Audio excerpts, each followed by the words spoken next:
What's good? I am back. One and only Paul Pickett, host of the Paul Pickett Podcast, aka Triple P. And we got another special guest we about to bring on. Let's get the introduction right. She is the fifth ranked strawweight in BKFC, and she will be fighting BKFC 92 at Boston, August 29th at 6 p.m. Eastern Standard Time is when it starts at Fenway Park in Boston, Massachusetts versus Taylor the Killer Bee Starlin. Let's bring on the one and only Kat Paprocki. Kat, how Hey, you doing? I'm doing great. How are you today, Paul? I'm doing good. I'm doing good. Thank you for taking the time out. Yeah, of course. So I want to start with like a standard basic question. Who or what first got you into combat sports? Yeah, my husband, also my head Okay. coach, Steven, he had his career first, fought on Glory, very great striker. I was just hanging out in the gym, watching him train, not really doing too much, got into it for health more than anything first, and then I was like, Mhm. wow, I really like this. Yeah. So I seen you competed in Dana White's Contender Series, and it looks like the Ultimate Fighter season 30 as well. What was those experiences like for you? uh Kind of crazy. I got the call to be on the Dana White Contender Series on Uh-huh. 6 days notice, so I didn't really Okay. feel like I got to soak in the experience. It was just a lot happening very quick. Kind of got a call, said yes, of course, flew down and fought. Then from there, I was on the Ultimate Fighter, season 30. I went up a weight class for the show. I was with the flyweights. And then I Okay. was on Team Amanda. So Amanda Nunes is incredible. She's great. It was a very cool, humbling experience, and I'm part of a very few small percentage of fighters who've had the honor of being on both. So cool stuff for sure. Now, how did you end up transitioning into bare knuckle? Yeah. I had a long, luxurious career in MMA. Had some super hard losses that just didn't sit right with me. I was really struggling. I felt lost and kind of didn't want to fight anymore. And when I was looking at quitting. I was kind of like, I'm done.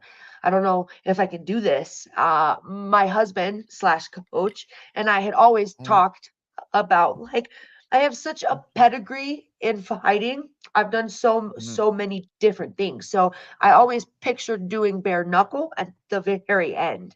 And since we were looking at me quitting anyway, it was like, hey, like with your timeline, since you're kind of hurting, why don't you try this? See if it helps. And my husband scheduled me for the BKFC here in Denver. I fought Sydney Smith and I fell in love. I was like, I really like this. So it saved me. It saved my So whole it career. helped. So it Yes, helped. absolutely. Absolutely. That's what's up. So I seen it said that you had a strong grappling base as a Brazilian jiu-jitsu specialist. How has the transition been into bare knuckle, which is mainly clinching and striking? Yeah. So in my MMA career, I was a very strong striker, enough to the point where if you look Okay. at my last few fights, nobody would stand with me. Everybody was taking me down. I Yeah. never I never merged my jujitsu into my MMA. I always struggled Okay. making that like blend. I am a brown belt in jujitsu now. Um, I I think that combat sports is combat sports. There's a lot of similarities with spacing, angles, things like that. So there was definitely a transition, mainly the fact that in MMA, you don't mind taking some hits to get where you want to go. Bare knuckle, though, you really want to be mindful of the amount of damage that you are hits taking. you get. Yeah. Definitely. So that was probably my biggest switch up. I still grapple. I still do jujitsu. It's still something that I love. I will always be a mixed martial artist forever. So just kind of still staying in everything too. I seen. Are you a gym owner? Yeah, yes. My husband and I opened DECO MMA back in 2016. We just Okay. to a new, large, beautiful combat facility in June, and yeah, fighting is my life. It's what I do. I coach, I teach, I train. I'm here all day long, and I love it. What's usually the toughest part of any of your fight camps? I think staying disciplined is probably the hardest. It's easy to train when you're feeling pumped and you're feeling motivated and you feel really, really good. But those things don't hang around and you find yourself tired and sore. And I wake up Hmm. sometimes and I'm like, I don't feel like being punched today, right? But like, too bad. So making sure that that discipline is always my Yeah. motive so that I can keep up the training and the intensity that I need to, even on a day where I'm like, "Ugh, I don't want to get punched today." Yeah. So, some days I'm like, man, why did Yeah. I pick this Fortunately, I don't sport? want to get punched any days. That's probably smart. That's a smarter goal to have. So, how has your confidence grown since your BKFC debut? Oh man. Again, BKFC, this bare knuckle, it really healed my heart. I was coming from a very low place of just feeling like I train all day long. I'm so good, but if I can't put it into form on fight night, then what does it matter if you're like a shark in training? And getting back to that striking, getting back to that intensity, getting back to that feeling that I love. It's just continued to grow. I think a few things have happened. I'm older too, so I'm wiser, I'm smarter. I take better care of not only my body, but my mind and like where my Hmm. thoughts and my energy go. And getting into the top 5 was very inspiring for me. Like, you never know how good you are until you're like there. And Yeah. so feeling like this is kind of like my second chance to get back at it and to get back into doing something that I love and being very, very skilled at it. And then going into this huge fight, August 29th, Fenway Park, against a wonderful, very skilled opponent.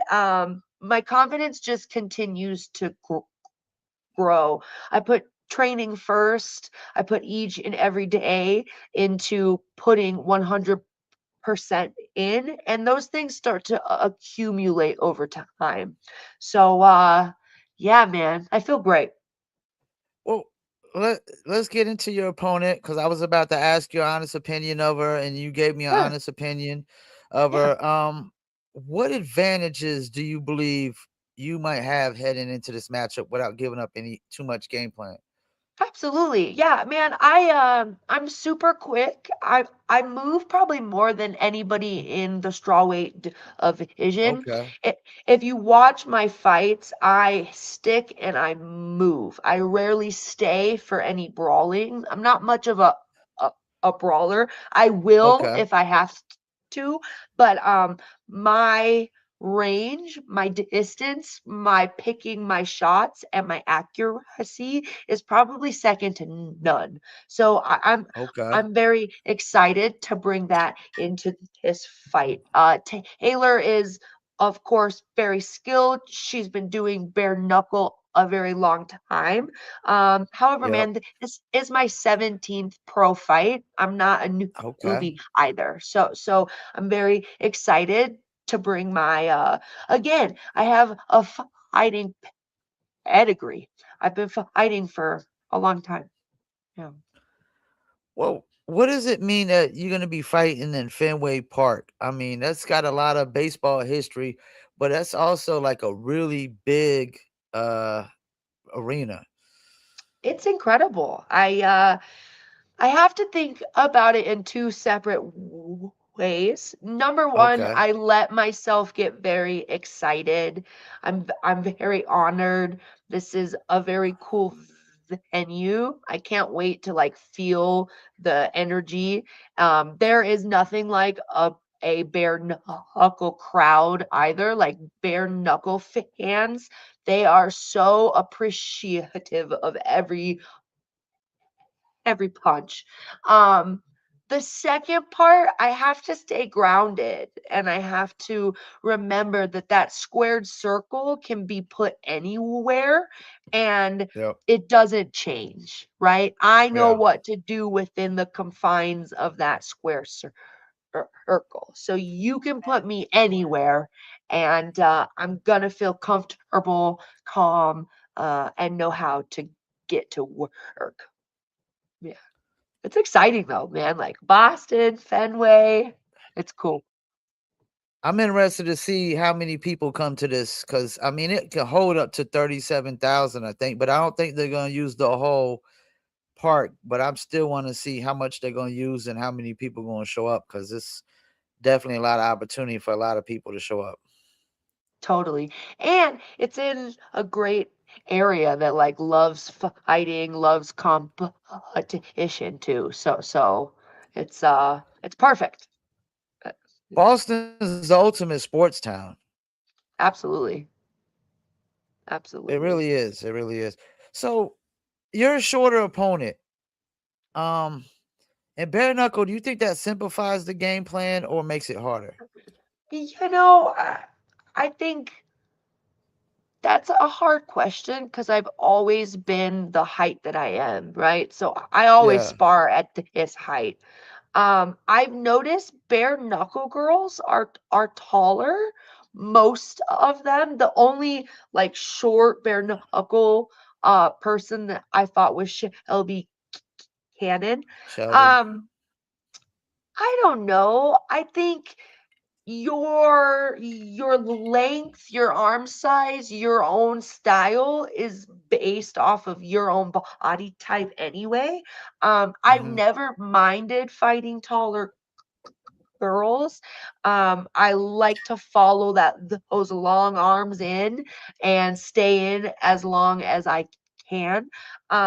I also feel like I have really awkwardly long arms for being my height too. So I always find my way in. When I fought Sydney Smith, I thought the range was going to be a lot more significant and I Uh, had no issues at all. So I don't know. I just kind of use what I have.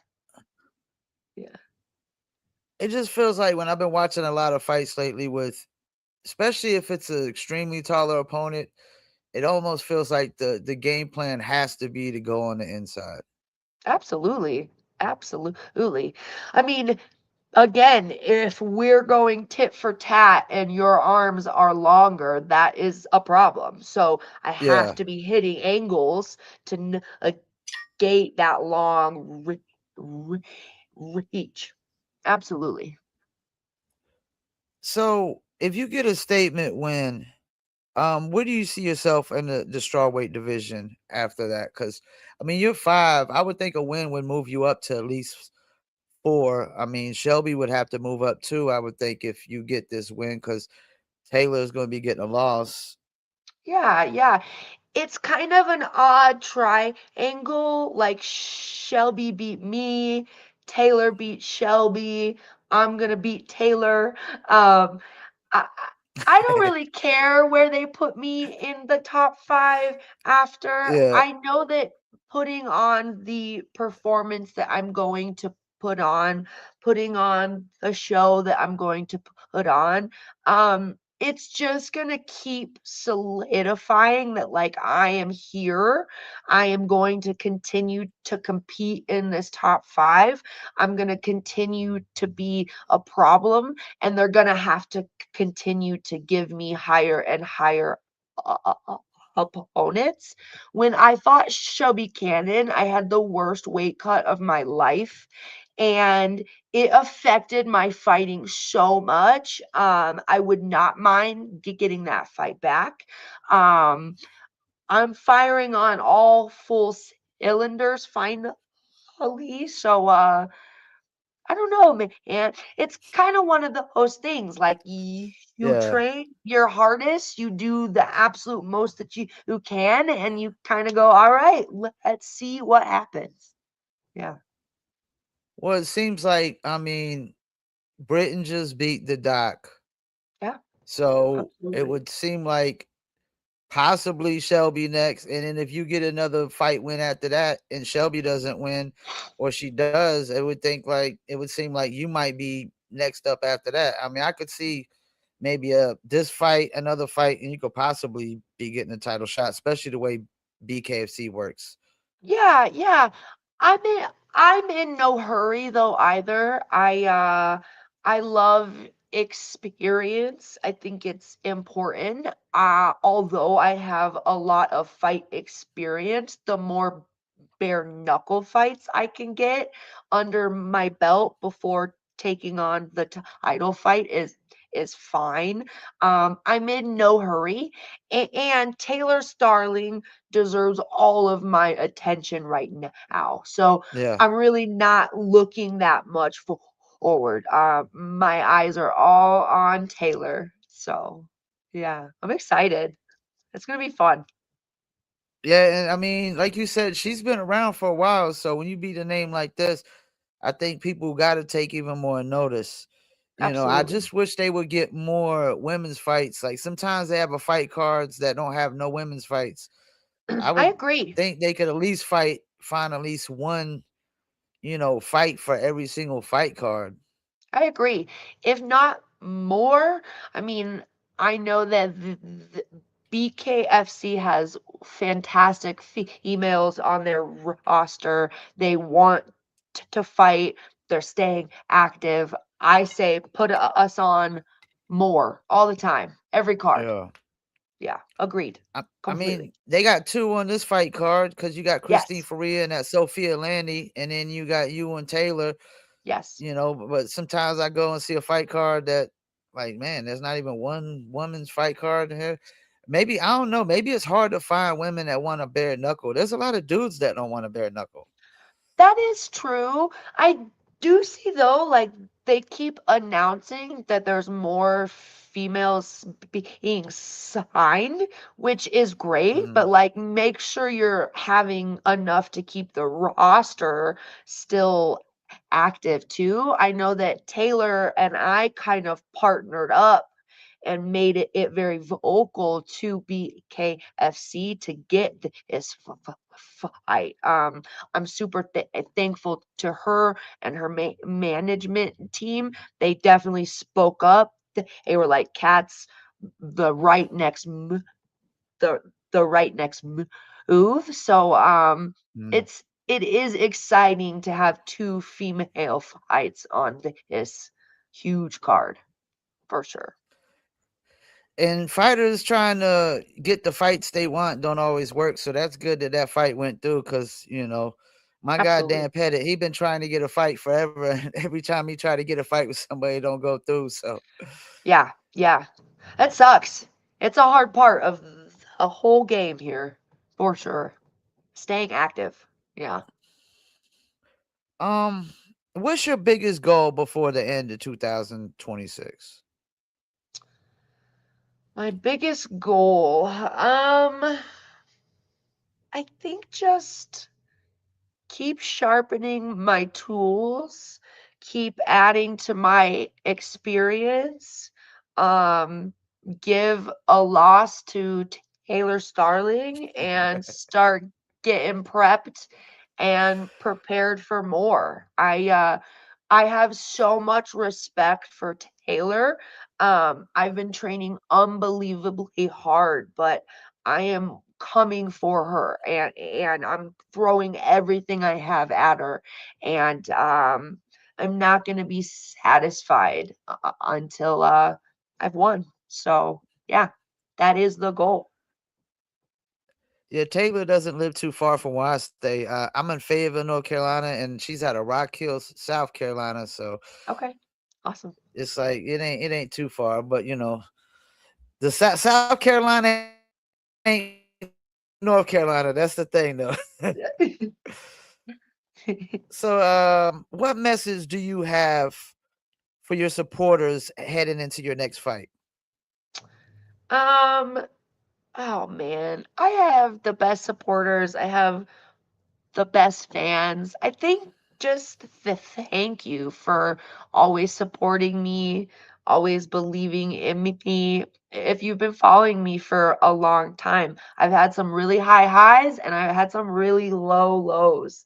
And continuing this journey and having fans that believe in me um, is huge. One of my biggest platforms that I stand on is I'm a person who stutters. So being able to represent, speak out for, and make it more normalized for people who stutter is always huge. So another really big Mm, part of my message is if you stutter, you can do anything still, and that your voice matters. So those are probably my two biggest messages, I would say. Yeah. well, I'm excited to see this fight card. So you're guaranteeing a win, right? Yeah. Yes, I'm coming for it. I'm coming for it. Here I am. I hope you watch. Tune in. It's gonna be fun.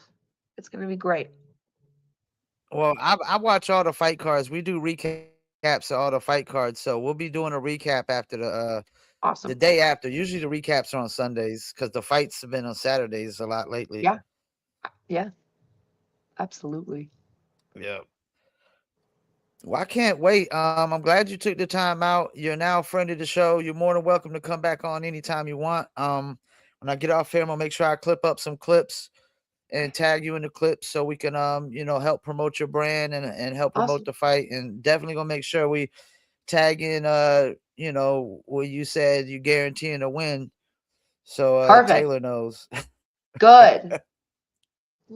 Let her know. I'm coming for you, girl.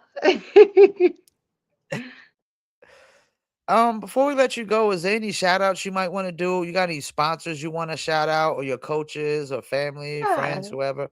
Yeah, I want to give a shout out to my gym, DCO MMA. We're here in Denver, Colorado.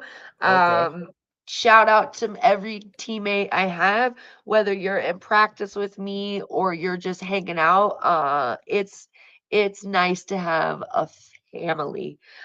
Shout out to my coach.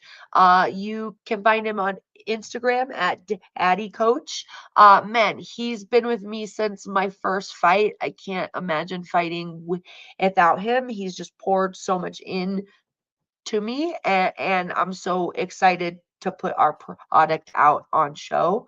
And then thank you to you allowing me to have Thank- this platform. It's extremely cool. So thank you so much. I appreciate you. Well, you're more than welcome anytime. I mean, ever since I started watching bare knuckle, I've basically gotten hooked. So I extremely love what I do, you know what I'm saying, with Awesome. interviewing the fighters and stuff, and Yeah. trying to help, build their brand and promote their fights as well. And like I said, I will be tuned in, especially this fight card. It's a pretty stacked fight card in my It opinion. is stacked. Good. Yep. Yep. Well, I appreciate you. I hope you enjoy the rest of your day. And like I said, you're Thank more you than so welcome to much. come back on. And I'm wishing you the best of luck on your fight. I'll be tuned in. Thank you. All right, Kat. All Enjoy your right. day. Bye. All right. All right, bye. Thank you. Well, there you have it. Kat Paprocki. She will be fighting Taylor Starlin. And that's BKFC 92 Boston, August 29th. And it starts 6 p.m. Eastern Standard Time at Fenway Park in Boston, Massachusetts. And I think, if I'm not mistaken, she is 2-1, looking to go to 3-1. And Taylor Starlin, if I'm not mistaken, is 6-4. Let's go through this fight card real quick. Um, of course, you got Kai Stewart versus Harry Gigliotti is the main event. Christine Faria versus Sophia Landy for the Queen of Violence. Joe Lazan making his debut against Stash Kuykendall. Rico DeShulio versus Trey Martin. Trey Martin, the underdog, but he's looking to come out the big dog again. This is going to be a really good fight right here, in my opinion. And DeShulio got the most knockdowns, if I'm not mistaken, for like 4 fights in BKFC. Pat Casey versus Dallas Davison. Dallas Davison got like 9 bare knuckle fights under his belt with BKFC. Pat Casey's looking to go to 5-2. Um, Charles Rosa versus Sharon Spain. Peter Barrett versus Elijah Harris.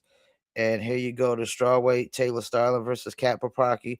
And Taylor is 6-4. She's 5'7", and Cat's 5'4" with 2-1, looking to go to 3-1. And then you got, I want to see this one too, Guilherme Viana versus Robinson Perez. This Robinson Perez cat is very, very interesting. Like, he's definitely funny on the mic, man. Definitely entertaining. You got James Murren versus Chris Rooney, and Jake Pillar versus Angelo Colon, David Burke versus David Simpson. And I think there's one more fight that they haven't added yet, and I think it's Dan Pettit versus the Sugar Shane cat. I forgot his last name, but doesn't look like they added it yet to the main card. Let me go on Instagram, see who's tuned in. Alexander Prince Gutierrez, appreciate you. Joseph Creer, appreciate you. Shouts out to my man Cole Red, Doug Coltrane, appreciate you. New Hustle Records, appreciate you. Play for Keeps 100, appreciate you. Um, Aubrey, Savon, One Tough Boxer, Keith Richardson, Keith the Officer Richardson, not the rock star, just so y'all don't get that confused. Josh Jams, appreciate you. Amy Moore, backup, appreciate you. Tony Morello, appreciate you. Says, what is Keith Richardson said? I have no fight schedule, but would like to come back on the show. Hey, that's what's up. I'll definitely hit you up, Keith, and we'll set up an interview. He said, as a fan, I'm excited. Looks like a good fight. Yep. Definitely can't wait to see this fight card goes. And there's still a lot of other events. This week you got Sturgis, then you got BKFC Fight Night Mohegan Sun. After that, August 21st, August 29th, BKFC 92 Boston. You got BKFC 93 Hollywood, Perdomo versus Garrett. They added some of the fights on the fight card for that. I mean, of course, you got Perdomo, Garrett, G. Perez versus Strode, part 2. Mohawk versus Tomahawk. Esteban Rodriguez versus Steve Tomahawk Townsend. Chris Garcia versus Tyler Randall. Matt Rambo Russo versus Jean Carlos Baby Hulk Rivera. Chino Bloom versus Caleb Joseph Avalia. And Marat Kazgan versus James Rodriguez as well. Those are gonna be some really good fights, man. Especially Russo versus Rivera, Garcia versus Randall, Rodriguez versus Townsend, Stroh versus Perez. Yeah, this is a nice little stat card right here as well. And then my guy Redneck Mandel was out there for the press conference at BKFC 94 Manchester, which is Till versus Romero, Yoel Romero. That's gonna be interesting. Darren Till, first fight comes wins. Now he's going into the frying pan, into the flames with this one. Yoel Romero. I don't care if he's 39. That's a huge motherfucker. David Redneck Mandel versus Jack Colin for the middleweight championship bout, and it's good to see my guy Redneck fighting again. Especially, he hasn't defended the belt in a while. Gaz Coran versus Mac Bygraves. Carl Thompson versus Andy Thornton. I think Carl Thompson might be coming off a loss too to yeah, that's right. He lost to Puglisi, who had a really, really good fight with Lorenzo Hunt. Lorenzo played the long game, man, and Walter gassed out, expanded so much energy, and then after that, Lorenzo just started picking him apart. Shouts out to my man OG Prestige. Appreciate you tuning in as well. We're about to wrap it up. Shouts out to Kat Paprocki for taking time out. And make sure y'all tune in for her fight, BKFC 92 Boston, August 29th. And that's on Fubo Sports. So I normally watch it on Amazon Prime because Fubo Sports live streams at Amazon Prime as well. Appreciate y'all tuning in. Tomorrow we have interview at 7 p.m. Eastern time with the Knuckle Maniac himself, Cody Vital. And can't wait for that. Interesting character, man. Interesting guy. Don't tell how this interview is gonna go. But I'm excited. Appreciate y'all for tuning in. About to hit y'all with that outro. Peace.